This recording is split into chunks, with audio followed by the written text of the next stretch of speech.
Today I'm excited to introduce you to Brent Davidson, the founder of the U.S. Heat Pump Summit. If you're interested in the future of HVAC, electrification, and how contractors are navigating the changing landscape of home comfort, you're in the right place. Brent comes from a software background in solar, but he saw a critical need in the industry. A place for HVAC professionals to learn, network, and understand the evolving technologies like heat pumps. What started as a small regional event has quickly grown into a national conference that's bringing together some of the most innovative minds in our industry. We deep dive into the challenges of heat pump adoption, the intersection of solar and HVAC, and how contractors can prepare for the future. Brent's got insights that go way beyond just selling equipment. We're talking about sustainable, efficient home comfort solutions. So let's get into it. Hey everybody, welcome back to the HVAC ADHD Vodcast. I'm here today with a very special guest, Brent Davidson of the U.S. Heat Pump Summit. It's a really cool event. I had the chance to attend what I think, was that the inaugural event I attended, or was there one before? Second one, actually. Second one. So I got the chance to attend the second one. It's moved in leaps and bounds since Brent has started down this path. So I'll let him tell you a little bit about who he is, how he got involved in heat pumps, because he wasn't always a heat pump guy, and what he's doing now and how he's related to our industry. So welcome, Brett. Thank you very much for being here. And awesome. Go ahead and introduce yourself and tell everybody a little bit about your background and what got you into the heat pump world. Yeah, thanks, Jeremy. So my name is Brent Davidson. I created the U.S. Heat Pump Summit back in fall of 2023.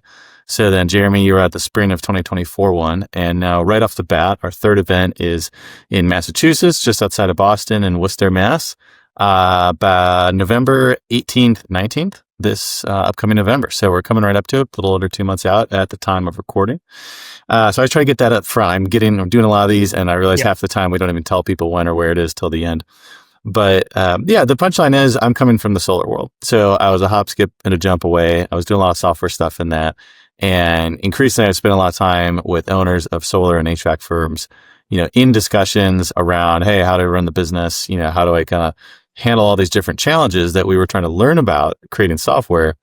And the punchline was kind of like, hey, software is going to solve some of this stuff, but there's a whole set of problems around running the business, around really how do you, put the proper technical skills in the field? How do you recruit? How do you train? That it just seemed like the folks were struggling with. And at the same time, we're switching in this kind of technology shift to heat pumps, to solar, increasingly home batteries. And there was not really a place to kind of be the, home base of that conversation. So really quickly, it just became obvious that, some other countries had actually put up some heat pump summit, national type events. And there had not been one created in the US. And I thought that someone should do that. And so I wanted to give it a shot. So here we are, third event, November 18th, 19th in Massachusetts. So tell us a little bit about the progression, because I think it's been pretty significant from event to event to event. I didn't know anything. I had never even heard about the first one you did. I didn't know anything about it. And then you contacted me through some mutual connections and started talking about the second event, and I ended up being a presenter on it. But what got you, so you came out of the solar world, you were in California, you threw an event together, and then the next thing you know, the next event, I think, was a lot more nationally attended. And now, from what I understand, this event's ridiculously packed with superstar speakers and things like that. So how'd you tell us a little bit about just that journey for you there? The origin of this is really spring of 2023. And I was at an event in San Francisco called San Francisco Climate Week. And so it's a whole lot of technology folks, getting really down and dirty with some crazy leading edge technology like direct air capture, pulling carbon straight out of the air, to some crazy mining stuff for batteries, all the way on to stuff happening in outer space. I mean, there's some really big thinkers, out here. And then there's sort of the mass of software developers, software engineers, software designers like myself, that are, kind of looking to say, okay, there's a lot of data in this space. The home's generating a lot of data. There's all this energy data. And I'm like, this is all well and good, but there's not a single person in here who knows how to read a tape measure in inches. And so if we're talking about buildings, at some point, you have to build it. Right. or change it or do whatever. And so that was one data point. And then the other was spending a lot of time with these owners, as I previously mentioned, solar and HVAC owners, and just seeing that a lot of the fundamental, really how do you get a business humming and be able to put good work into the field? That seemed like it was kind of missing. So the idea for the first one was actually just to combine those two groups. We're here in the Bay Area. There's a lot of forward-thinking contractors as well. And I thought, well, this will be something to start with. Very quickly, I met Bill Spohn of True Tech Tools. I was trying to give Bill a shout out because he was the first believer in this. And he really helped me understand the training opportunity and the training need around, doing heat pumps well, high performance HVAC, really getting the stuff right in the field. And, we gave it more of a training focus. And then the second event was really sort of all dialed in on the training with a bit of business. And now the third event is really sort of 40% business, 60% technical, all with an owner audience, all with, owner manager kind of audience. Really around how do you run that business in a way where you can successfully put good technicians doing good work into the field, run the business with that long-term mindset, not just coming in and trying to juice some sales metrics, et cetera. So I had this kind of like big picture look at pretty much everything happening in the wide world of energy. And then have, kind of focused down into, well, I think there's really an opportunity here to just help people run their businesses better. And by virtue of that, get better work out into the field. So I'm probably skipping some of the behind the scenes. How do we actually pull this off so far that maybe you're getting at? But that's at least the sort of story arc here. Well, tell me, so you grew the audience is what I'm getting at, really. Like you grew it from however many attendees you had the first one, and then what it is the second one. I know this one is way more people know about it already than ever knew about it before. So you're really good at the guerrilla marketing. So tell me a little bit about that, the strategies that you use to grow that audience, and like keywords, like key phrases, anything that you've seen that's worked better than that. Like that really speaks to what the heat pump market is out there and why people are interested in what you're doing, if you see what I'm getting at a little bit. Yeah, no, I do. So the first one, to be clear, like I knew no people in HVAC outside of these couple owners when I got started, but I had a pretty big network in solar. And so one part of that was kind of utility scale, one part was home scale. So hop, skip at a jump, met Bill, he opened some doors. At the same time, I just got in the inbox of a whole lot of the rebate programs in California. So there's some big statewide programs. There's a lot of county and even town-based programs supporting this work. So that gave a footprint to get out to contractors. And so that was really how we got attendance from contractors. The first one is going out through those channels. They're giving away free money. People generally read the emails about the free money. They might be pissed off when they read them about the particular program, but hey, they still read them. Right. And then the second one, it was kind of repeating that same format. So, Denver, for anyone who's familiar, has gone pretty big in supporting heat pumps, electrification. The state has some really interesting funding things, not some things that are more than just a pure rebate.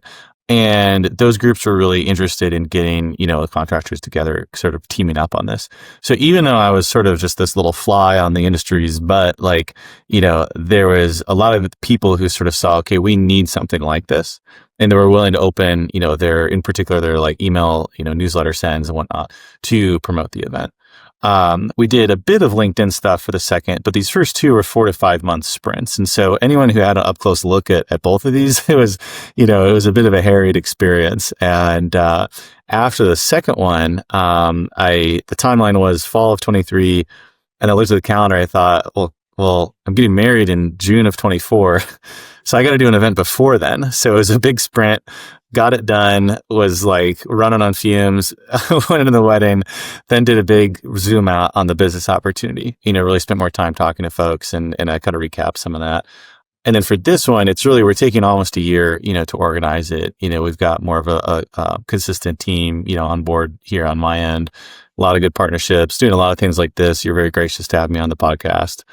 And then this time we are starting to do some actual online marketing, paid marketing. So, we're getting into a lot of stuff that contractors deal with of how do I use the Google tools, to get people to my business. A trade show is obviously a very different, purchasing experience. It's a very different trigger, than, I'm cold, I'm hot, et cetera.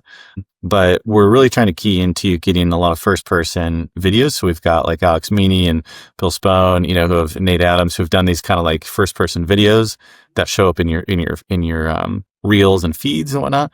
And so those are performing really well. But ultimately, the thing is called the US Heat Pump Summit. And so people's general reaction, even though the effort is still somewhat early here, people's general reaction is, how have I not heard of this? There's a US Heat Pump Summit. Yeah. So I think, frankly, that is carrying a lot of the weight of this thing has been needed. And what excites me about doing it is that by being, you can think of us sort of like a media company. We're really just following where that contractor information need is. And so it's US Heat Pump Summit now, but over time, we want to grow it to be including electrical, to be including solar, to be including insulation.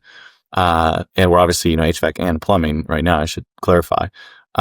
Because the home is just, once you have all electric equipment, especially in sort of more dynamic utility environments that we have nowadays, like you kind of need to be talking to each other and at least having a bit of an understanding, of if you're selling solar or you're selling a heat pump, the load and generation respectively of those might matter a lot, depending on sort of the rate structure. And so anyways, you asked about event, that starts to get a little bit technical, but ultimately it's people in industry are pretty nice in HVAC, I'm finding. And people want to see this. And so it's turned out a lot of really good folks. Yeah, it seems to me too, and you can say yes or no, but even though it started out heat pump focused, it's more of an HVAC conference than just pure heat pump, even though heat pumps are the focus of all the topics at the end of the day, but it's way more HVAC centric than I think just heat pumps, at least this time around. Last time there was a little bit more push towards the pure heat pump topic because there was a lot of incentives that were going that way that have went away a little bit. So I think now we're gravitating back towards what are best practices for HVAC in general. And even though those apply, we can apply them directly to heat pumps, which is what people are doing, but a lot of the educational material can be applied unilaterally to the HVAC space in general, I think. Yeah, I think you nailed it. I'd reference back 4 to 5 months to planning a 350 person event, in Denver. We're obviously trying to be very heat pump focused. I think you nailed that part. Yeah. With this one, and as, an organization, ultimately you have to have business success with this stuff.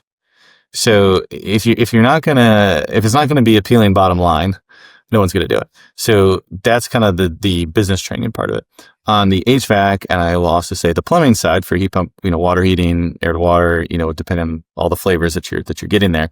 On the technical side, we're really trying to make it clear that this is not, a dogmatic event.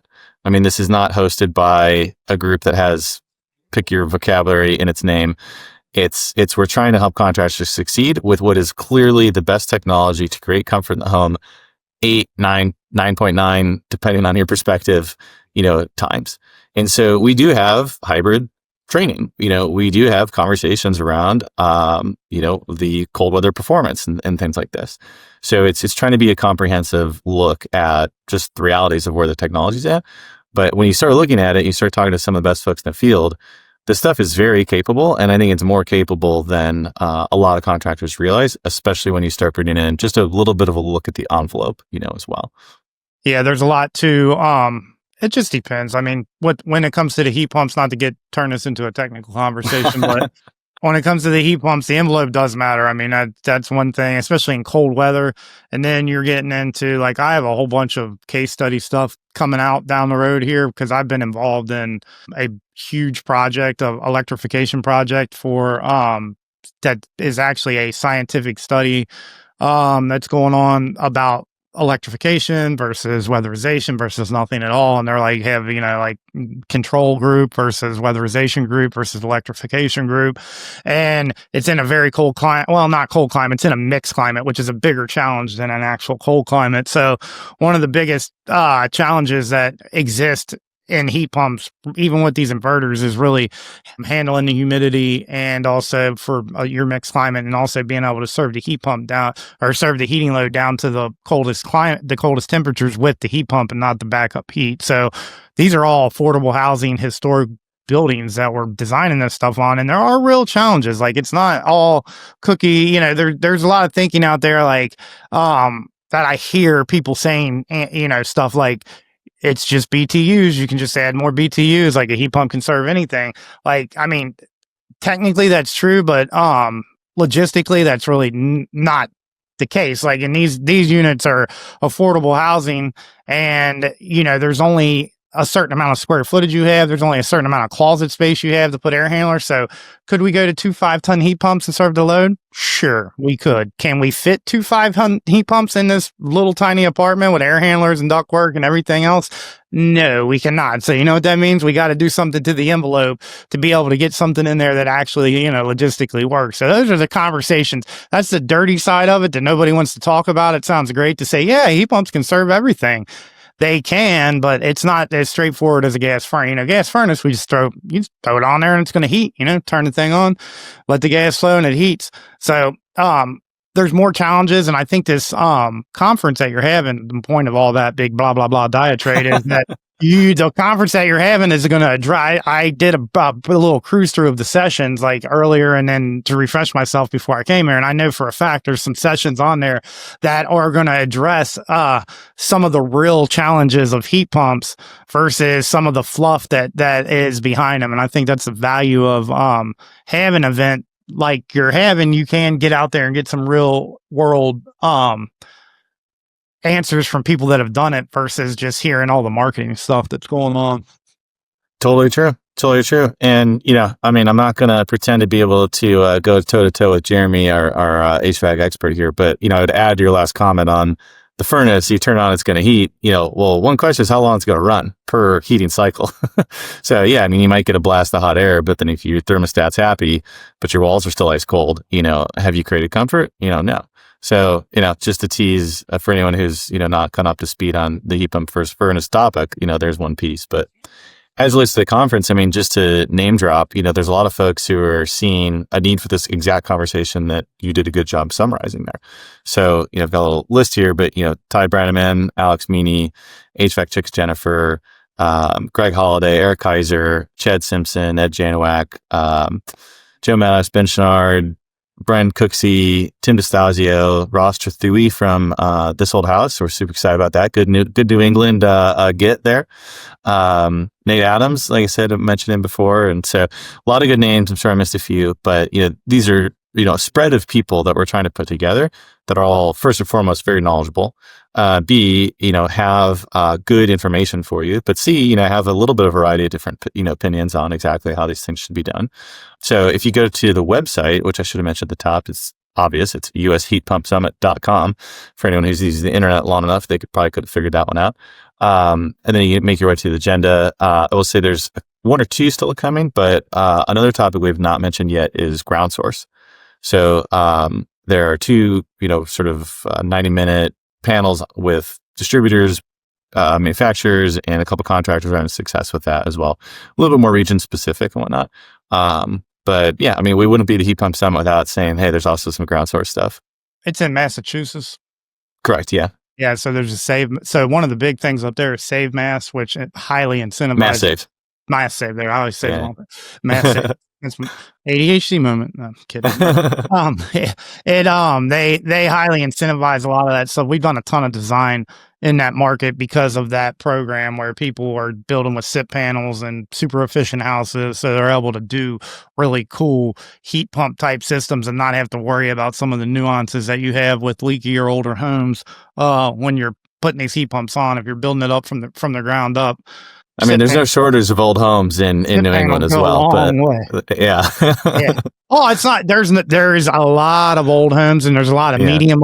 So when I say an old home, I'm thinking 1800s, like historical. When I say a medium old home, I'm thinking like 70s, 60s. And then, because there's different areas of construction and it all has it's all going to affect the load differently depending on when it was built. There's some stuff you can feel real comfortable about, solving a few minor issues and converting from gas to heat pump. And then there's some other homes where you're probably going to have to solve quite a few issues before you decide to go all the way down that road, or else you're going to have unhappy customers that aren't getting all the way comfortable in their homes.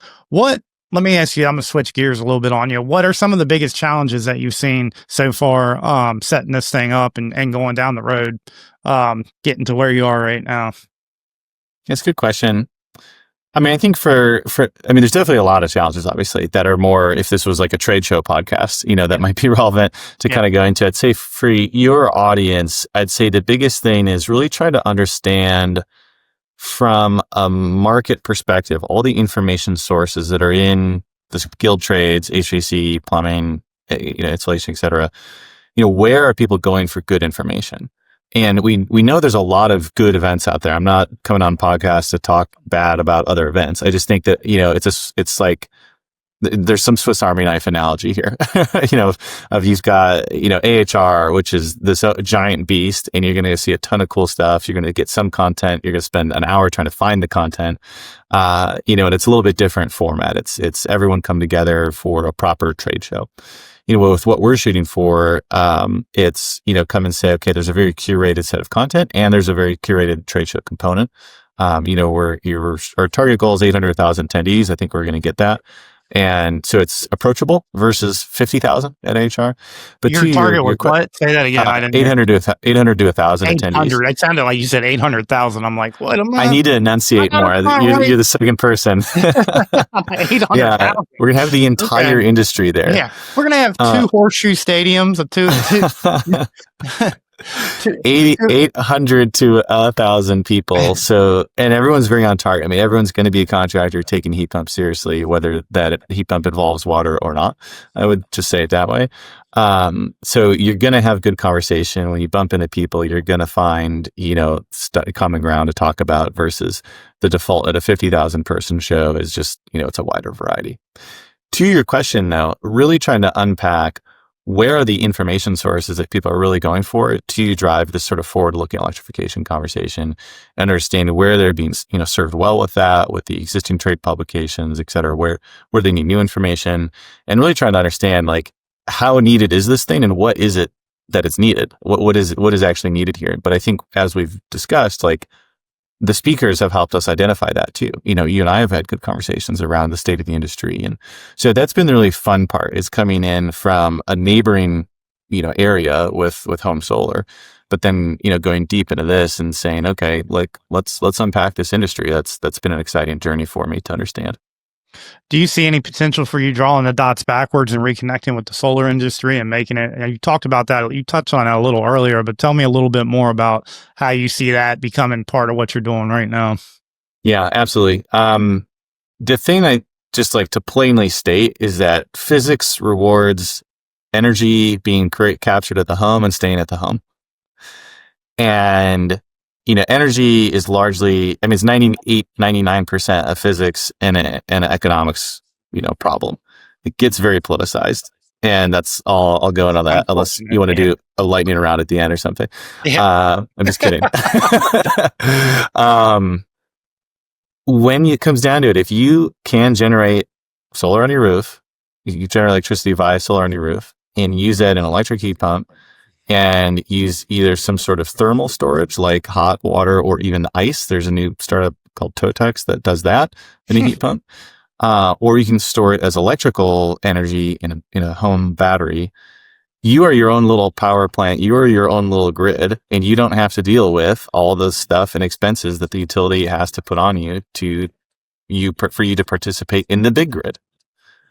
The question then becomes, is it economic? That's really a house by house and a market by market question, and a person by person question, depending on what you consider economic or your personal situation. Because of all that, I think it's required that we have some type of event, some type of, media group that is really helping contractors work together towards that inevitable future. Batteries are coming way faster to the homes than I think people realize, because honestly, a lot of the utilities want them in the homes. Have you seen Carrier's press release? I've not. Okay, so they have a battery operated heat pump that stores energy that they just released. Yep. One install. Yeah. One install. Same. Benefit of two things, but one install. Oh, one. I thought you were telling me that you already knew of an install. Yeah, I just did it this morning, Jeremy. Like, I moonlight as a Carrier tech. Fun. No. Yeah, exactly. One install. So it's pretty cool. You're right. It's coming. I just didn't know if you had seen that. They released it about a week ago, and it was in AHR. I was blown away. I didn't even know that. They said they've been working on it since 2014 or something like that. I'm like, I had no idea. It's becoming a more competitive space, with startups and whatnot. Solar is cheaper than people think a lot of times. Depends on the market. This week's episode is brought to you by NoSo. Ready to 10x your technicians? Field service teams are missing out on revenue. NoSo's AI ensures you capture every opportunity and finish every job with zero paperwork. From diagnosing tricky issues on site to automatically writing up job reports, their AI assistant, NoSo, supports your technicians at every step. To learn more about NoSo, click the link in our show notes or head to their website at noso.so. Where I see this all coming together in the home is at a really specific example with solar and a heat pump. So if you're a solar installer and you sell solar, typically the way this is done, and this is changing a little bit, it's already changed in California, but typically the way this is done is you say, okay, give me, your utility bill. Okay, here's about what you're spending in a year. And now, here's how much energy you're consuming in a year. And here's about how much we can generate you in a year. And if you get those roughly matched, the utility programs are generally happy to kind of net you out, near zero. So some kind of net billing arrangement. A lot of times you can also end up on then a solar specific rate that might be a little bit different, and it might be a little more aggressive in the afternoons when there's, peak load on the grid. So now you get solar, and now you want to get a heat pump. Well, it's electric. It's going to use power, and in the afternoon, in the summer, you want to, keep your house cool. So you are going from an environment where you've kind of netted your bills out to now having this big electric load in your house, and you might be on a more expensive rate plan. Additionally, because you went solar. So you get the heat pump, and now your bill is like through the roof. And the solar installer did not plan ahead for that future load. And whoever sold that heat pump did not really do enough work to understand what are your bills going to be after this. So some of that gets a bit market dependent, but it's really like a dynamic that's playing out very rapidly as like utilities will be changing the billing after people get, solar and stuff. So like, I could give a more specific California example, but there's a pretty plain way that like you have to know more about each of these trades. And then you throw the battery in the mix around, the price of power changing throughout the day, et cetera. So it's definitely a changing environment. I think the battery's the more important piece than people realize too, because like like California, Florida, Texas, all the solar works great. But like I was in the solar industry, not directly, or not, I should say solely, but when I had my home performance contracting company, we did rooftop solar too. It was I took the NAPSET classes and all that stuff. And I can tell you that if we're planning it from the sticks up, awesome. We're going to be able to make it work right for you and everything like that. But like, if we are trying to retrofit some stuff, we'll call it change out because that's what HVAC calls it. If it's change out, we're like, hey, we're going to put this heat pump on, also let's plan some solar and see how much you're going to pay. It's very dependent on 1,000 different things that are going on that piece of property, how much solar you're actually going to get out of it. So you need the battery to be able to store it when you can get it to make it viable for some people that may not see the same benefits as some of these sunshine states where they're just getting sun 100% of the time. So I feel like the battery, as we get farther down the road, I mean, it already is for other reasons being talked about as important, but for rooftop solar to really mean something to a lot of people, I think the battery has to come into play a lot sooner than later. Yeah, I totally agree with that. And I would add to it by saying battery and solar are not dependent. There are markets where it makes sense to just get a battery right now. There's a utility in the Phoenix area that has a daytime residential electrical rate of 4 cents a kilowatt hour. You can kind of get around that with home solar, but signing a big lease and having all this work done, what the utility is saying to people economically is saying, get a battery. You'll charge it up at 4 cents a kilowatt hour. And then in the afternoon, when the grid's stressed, when the AC really starts hitting and the sun gets a little low in the sky, they jack the power rate up. I mean, they're economically telling you to go get a battery. And if you do it, it makes a ton of sense and it's economic for you. So, there's that dynamic where you can deploy batteries faster through that load shifting to the home than necessarily trying to go find a spot to put, 100 megawatt hour battery and all these utility scale kind of things. Green Mountain Power, I know in Vermont for a while was trying to give away batteries. Wow. And people thought it was like a scam or like some trick. So they started charging $200 or something like that to get people to buy them. The skin in the game is a real thing, though. I mean, I swear, like when we went down the road with energy audits a long time ago and they were going to incentivize them, they're like, you want us to give them free? And we're like, no, you got to charge them something or else nobody's going to want to do it. Take it seriously. Yeah, exactly. So I could refine my previous example a little bit more with being in California specific market, because a lot of stuff is different depending on your utility. So, California and Texas have arrived at a surprisingly similar grid through surprisingly different mechanisms. Mm-hmm. So, Texas is ERCOT, the ERCOT, if you remember from the news headlines of that Texas storm. So it's pretty much an open market. I mean, anyone can really bid power in. I mean, you could hook up your F-250 to the generator and, just bid into the market. You're not going to make any money doing that, but they will pay you whatever you sold into it. In California, it's a bit of a mix. You have some more like capacity planning, all these kind of things, whatever, but it's more traditional utility market. They both have a ton of solar. They both have a ton of wind. And because of that, you have this real glut of energy in the middle of the day where you've got more energy than is demand by a significant amount. Negative power prices on the grid for many hours of the day through much of summer in a lot of parts of those states, somewhat dependent on the weather. Then in the afternoon, you get this big spike of demand as everyone gets home or their houses are finally really heating up with that afternoon sun. They crank the AC on, et cetera. And then that's your afternoon peak. So what California has done about a year ago, changed to go instead of that net billing thing where, hey, you use this much in a year, we'll produce this much with solar. They've gone to saying that's now within every day, and it kind of even matters the time of day. And so what they're trying to do is to say, hey, this afternoon peak, we're going to make power pretty expensive off the grid. And we're going to say, we know your solar is not generating as much at 6, 7 p.m. in the summer, but you could get a battery. And we're going to make it really cheap in the daytime, even to charge off the grid, but especially, obviously it's cheap to charge off your own solar at noon. And they're sort of doing that similar thing of saying, if you're going to go solar, the rates are now structured where you really have to also get a battery to get like the economic gain from that. And so it has been a tough shift because not everyone is sort of prepared to like understand that. But the products and things are catching up to make that a viable purchase option for folks. And it really ends up being still the same case of the home is kind of its own little power plant.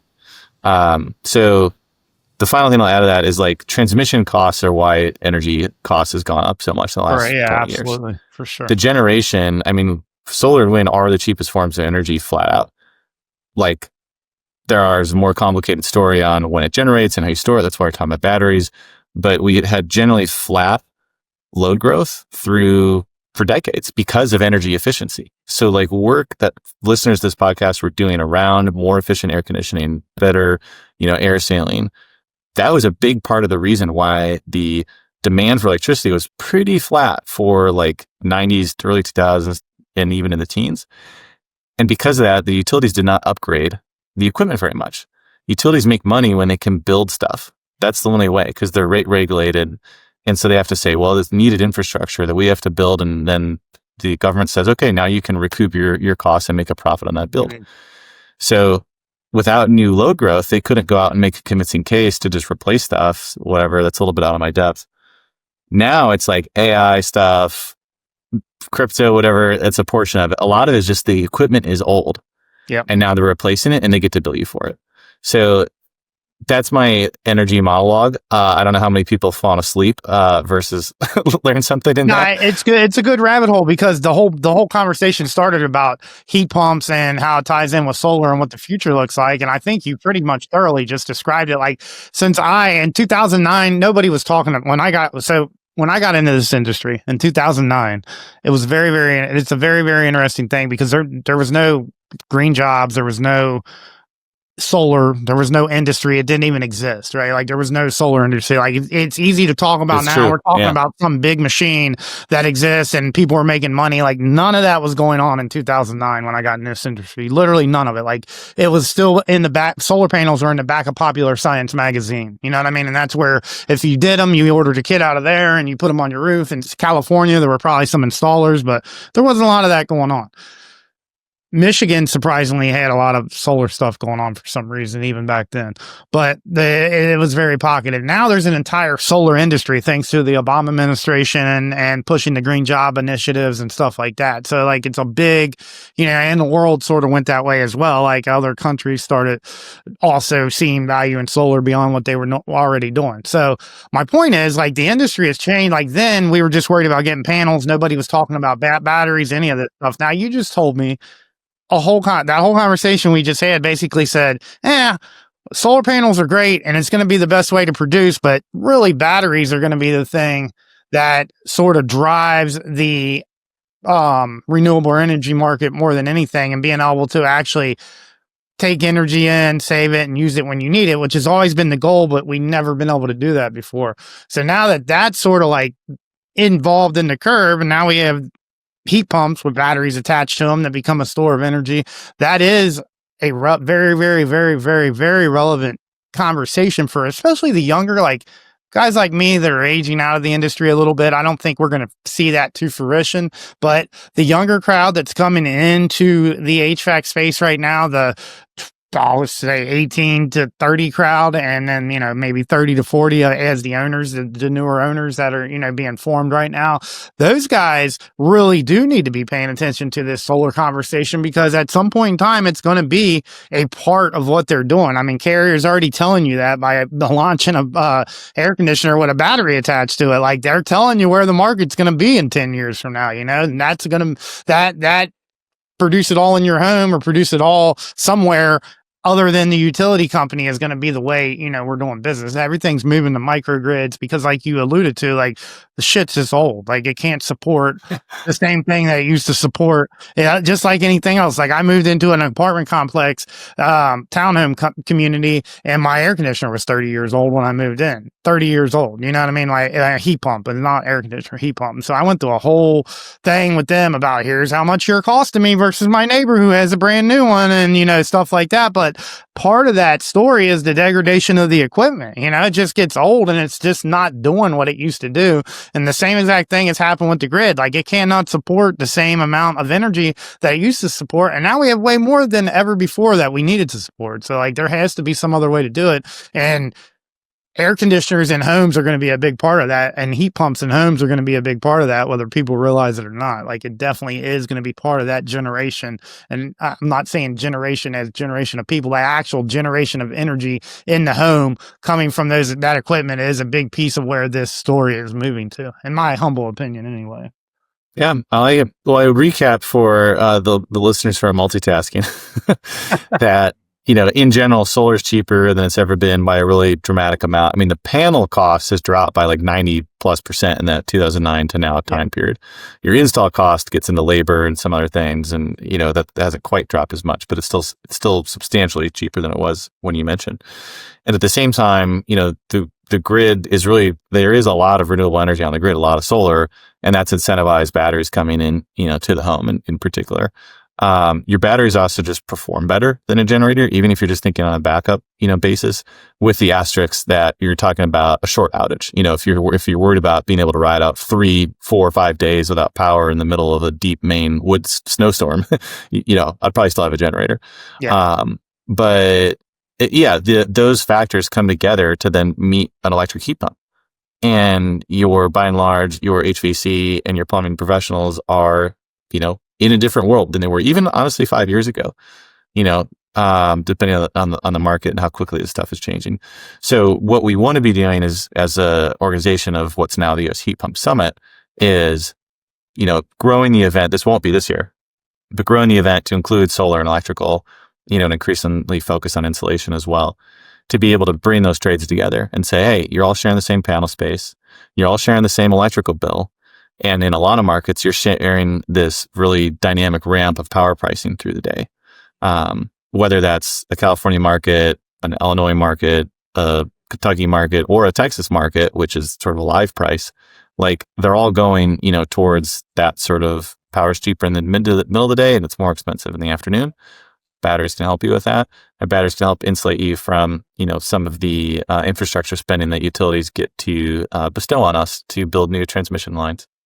Well, it looks like we're running out of time here, so I'm going to wrap this up. I got two things I do at the end. You've done a good job of the one thing, which is plug whatever you want to plug. But go ahead and tell everybody again what when the event is and how they can get tickets to it and cost. Absolutely, yeah. U.S. Heat Pump Summit, November 18th, 19th in Worcester, Mass. So it's just outside of Boston. Pretty easy to get to you. Fly to Boston, grab a rental car. And 2-day event, as mentioned, conference and trade show running the whole time. A lot of top speakers, ran through some names earlier. The website is www.usheatpumpsummit.com. If you go to heatpumpsummit.com, you will land in Britain, who has their own heat pump event. So it's usheatpumpsummit.com.